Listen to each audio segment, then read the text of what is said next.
Hello and welcome back to another edition of Rabbi Stein's PPE. This week's parsha is a double header.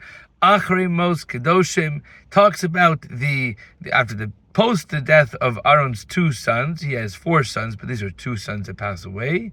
The reaction that happens afterwards, as well as many of the laws that revolve around the Tumah and Tahara process, the pure and impure process. How do we go from one to the other?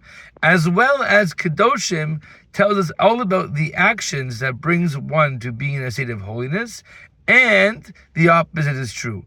What one does to bring himself down from holiness into defilement or the mundane.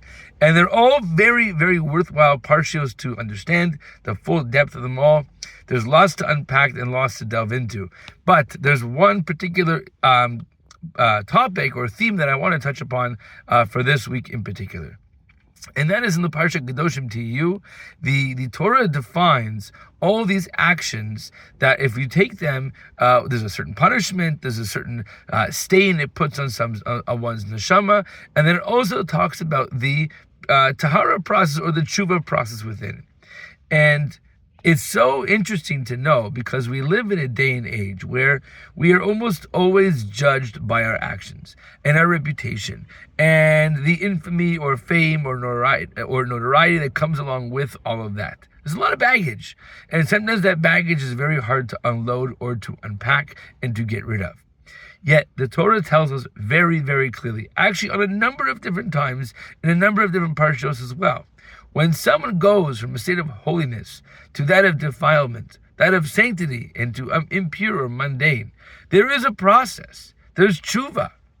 There's a way to turn that ship around. There's a way to recalculate that route, which happens almost every week with Shabbos, every month with Rosh Chodesh, every year with Rosh Hashanah, as well as all the other chagim that come along with it. Don't give up hope. Rabbi Nachman used to say, he was known to say, Asur lehityaesh, do not despair, do not give up hope. There is always tshuva, no matter what. If things get rough, if we find ourselves we're downtrodden, we're buried in the sand, there's always a way to come back.